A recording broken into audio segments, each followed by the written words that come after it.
अस्सलाम वालेकुम प्यारे बच्चों, कैसे हो आप सब। उम्मीद करती हूँ आप लोग ठीक होंगे। आज का जो हमारा टॉपिक है वो है मेटालिक बॉन्ड।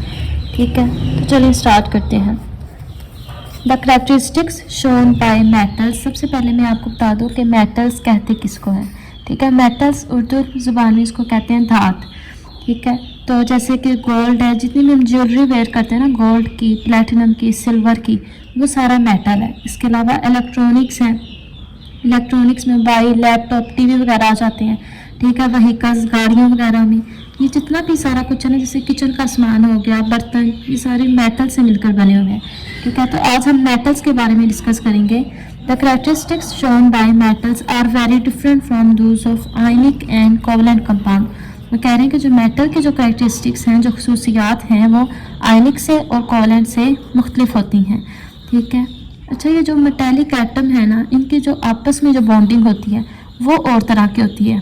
जाहिर है कि अब एक दूसरे की तरह नहीं होती, तो इसकी कैरेक्टरिस्टिक्स भी मुख्तलिफ ही होती हैं। ठीक है, तो इसमें ये बात कर रहे हैं कि हमें प्रॉपर्टीज से, खसूसियात से पता चलता है कि इनकी बाइंडिंग किस तरह की, इनकी बॉन्डिंग किस तरह की हुई है। ठीक है, this suggest the presence of different types of binding forces. इसमें क्या होता है कि मुख्तलिफ तरह की बाइंडिंग फोर्सेस होती है among the metallic atoms, in metallic atoms के अंदर, जैसे मैंने आपको अभी बताया। ठीक है, अब आगे आ जाती हैं प्रॉपर्टीज ऑफ मेटल्स। इनकी खसूसियात के बारे में देखते हैं। Metals usually show metallic lustre. सबसे पहली प्रॉपर्टी है कि मेटल ये लस्टर, चमक शो करता है। ठीक है, जैसे गोल्ड भी चमक रहा होता है ना, तो इसी तरह जितने भी मेटल्स हैं ये चमक शो करते हैं। Metals usually have high boiling and melting and boiling point. Metals का जो बॉइलिंग पॉइंट है और मेल्टिंग पॉइंट है वो बहुत ज़्यादा होता है। मतलब कि हमें मेटल्स को बॉयल करने के लिए और मेल्ट करने के लिए बहुत ज़्यादा टेम्परेचर चाहिए होता है। Metals are good conductor of heat and electricity. Metals ये हीट के और इलेक्ट्रिसिटी के बहुत अच्छे कंडक्टर हैं। ठीक है, मीन्स के जैसे कि बर्तन की अगर बात कर लें, जो हम किचन में यूज़ करते हैं, उन बर्तनों में से भी आसानी से हीट पास हो जाती है। और मेटल्स की जैसे तारे वगैरह होती हैं, उनमें से इलेक्ट्रिसिटी जो है वो इजीली पास हो जाती है। तो तीसरा पॉइंट क्या है कि metals are good conductor of heat and electricity. चौथा पॉइंट है metals are usually hard and heavy. Metals जो ये सख्त होते हैं और हैवी मीन्स भारी होते हैं। Metals can be made into different shapes by applying pressure. अगर हम मेटल्स पे प्रेशर अप्लाई करते हैं तो ये अपनी शेप को चेंज कर लेते हैं। मतलब ये मुख्तलिफ तरह की शेप्स बनाता है अगर हम इस पर प्रेशर डालेंगे। मिसाल के तौर पर कि जैसे हम बर्तन निकालें, बर्तन के ऊपर अगर कोई हैवी चीज़ रख लें तो उसकी शेप जो है वो चेंज हो जाती है। तो इसमें यही बात कर रहे हैं। उसके बाद these characteristics of metals can be explain. Metals की कैरेक्टरिस्टिक्स को हम एक्सप्लेन कर सकते हैं if we know the nature of binding forces between their atoms. अगर हम उन एटम्स के अंदर जो है उनकी बाइंडिंग फोर्स के बारे में जानते हैं। ठीक है, मीन्स अगर हमें बाइंडिंग फोर्स का पता है तो हम मेटल की खसूसियात के बारे में जान सकते हैं। Usually metals have low value of ionisation energy. अब मैं आपको बता दूं कि आयनाइजेशन एनर्जी कहते किसको है।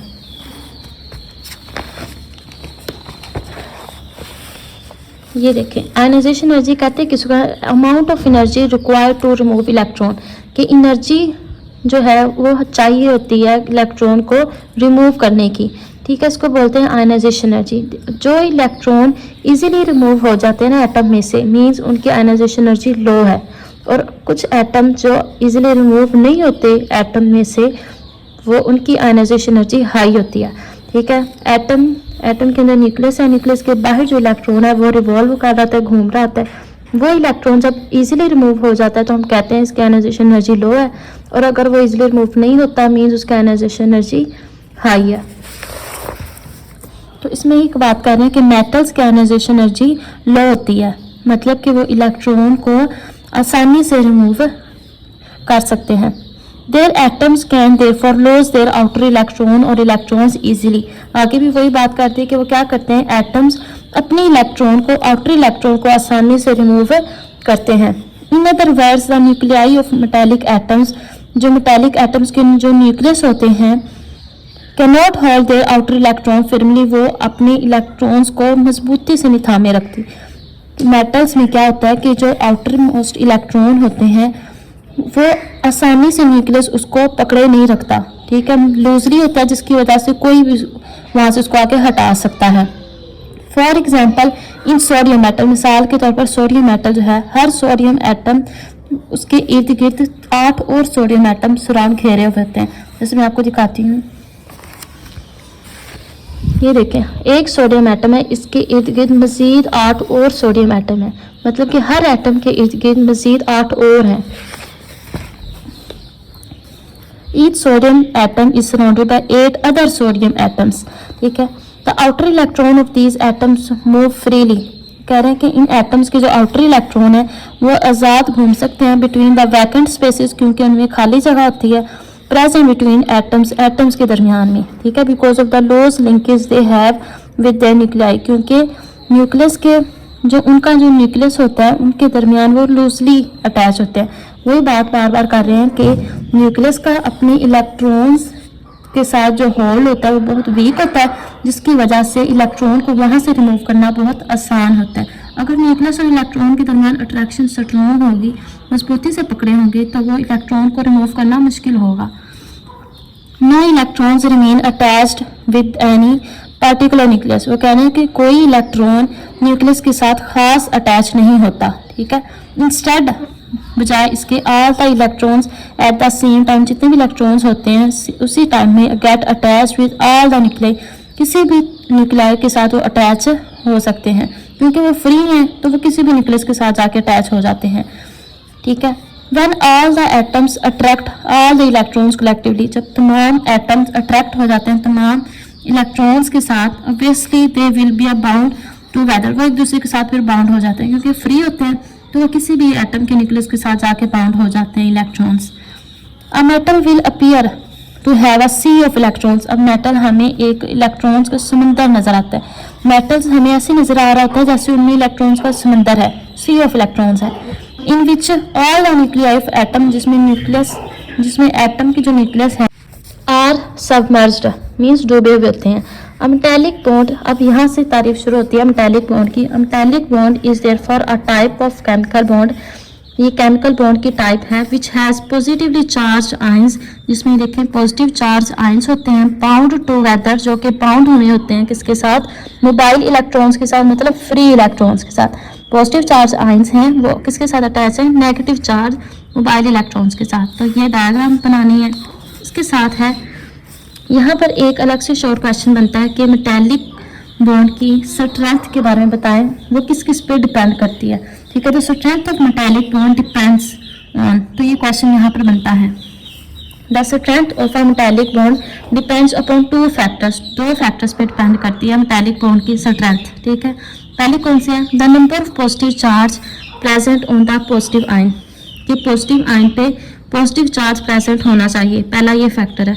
दूसरा ये है, and the number of mobile electrons set free by each atom, her atom के पास मोबाइल इलेक्ट्रॉन होने चाहिए, ठीक है। पहला क्या था कि पॉजिटिव चार्ज, जो पॉजिटिव आयन पे पॉजिटिव चार्ज हो, दूसरा क्या है कि फ्री इलेक्ट्रॉन भी हो, वो मेटल की करैक्टरिस्टिक्स है, ठीक है। मेटालिक एटम्स में क्या होना चाहिए, एक तो पॉजिटिव चार्ज एटम होनी चाहिए, दूसरा फ्री इलेक्ट्रॉन्स भी होने चाहिए। इन सोडियम मेटल में for example each sodium atom sets free only 1 electron, sodium atom में क्या होता है, जो सोडियम मेटल्स में क्या होता है कि सोडियम एटम सिर्फ एक इलेक्ट्रॉन को आज़ाद करता है, फ्री करता है। The metallic bond in sodium metal is therefore not very strong, इसलिए जो सोडियम मेटल है उनका मेटालिक बॉन्ड इतना स्ट्रॉन्ग नहीं होता, क्योंकि सोडियम सिर्फ एक ही एटम को फ्री करता है। इन मैग्नीशियम मेटल में क्या है, each magnesium atom releases 2 electron, ये 2 इलेक्ट्रॉन रिलीज करता है टू एक्वायर 2 पॉजिटिव चार्ज, और क्या हासिल कर लेता है, 2 पॉजिटिव चार्ज। मैग्नीशियम मेटल ये क्या करता है कि इसके एटम में से 2 इलेक्ट्रॉन रिलीज होते हैं, जबकि सोडियम सिर्फ 1 इलेक्ट्रॉन रिलीज करता है। The metallic bond in magnesium metal will evidently B stronger than that in sodium metal, कह रहे हैं कि जो मैग्नीशियम का जो मेटालिक बॉन्ड है वो स्ट्रॉन्गर है किससे, सोडियम मेटल से, क्योंकि सोडियम सिर्फ 1 रिलीज करता है इलेक्ट्रॉन, जबकि मैग्नीशियम 2 इलेक्ट्रॉन रिलीज करता है। This explains why the magnesium metal melts at high temperature then sodium metal, ये रीज़न है कि जो मैग्नीशियम मेटल है वो ज़्यादा टेम्परेचर पे हम मेल्ट करते हैं as compare to sodium metal के। ये डायग्राम बनाई है, देखेंगे 2 पॉजिटिव चार्ज क्या शो कर रहा है कि ये मैग्नीशियम है, क्योंकि हमने मैग्नीशियम में देखा है कि दो पॉजिटिव चार्ज होते हैं, मीन्स मैग्नीशियम के पास 2 इलेक्ट्रॉन रिलीज करता है, और ये देखें 2 इलेक्ट्रॉन रिलीज करता है, उसके पास 2 चार्जेस होते हैं, जबकि सोडियम के पास सिर्फ 1 इलेक्ट्रॉन रिलीज करता है। तो ये हमने डायग्राम भी साथ बना लेंगे। आगे चलते हैं। यहाँ पर क्वेश्चन भी बनता है कि why metals are good conductor of heat and electricity, कि मेटल्स अच्छे कंडक्टर क्यों हैं हीट और इलेक्ट्रिसिटी के। मीन्स के मेटल में से आसानी से बिजली और हरारत क्यों गुजर सकती है। The presence of freely moving electrons, क्योंकि मेटल के अंदर जो इलेक्ट्रॉन्स होते हैं वो फ्री होते हैं, जिसकी वजह से मेटल में आसानी से बिजली भी गुजर सकती है और हरारत भी गुजर सकती है, हीट भी। The presence of freely moving electrons in metal make them good conductor of heat and electricity, ठीक है। मोर एवर इन मेटल्स, मेटल्स में क्या होता है, एटम्स आर स्ट्रांगली हेल्ड, जो एटम्स होते हैं वो स्ट्रांगली मजबूती से हेल्ड हुए होते हैं, जुड़े होते हैं, and arranged in the form of रोज, और आपस में वो रोज की फॉर्म में, तारों की फॉर्म में जुड़े होते हैं, वन अबव द अदर, एक के बाद दूसरा, ठीक है। जैसे कि आगे पिक्चर भी दिखाई है वो आपको अभी मैं दिखाती हूँ।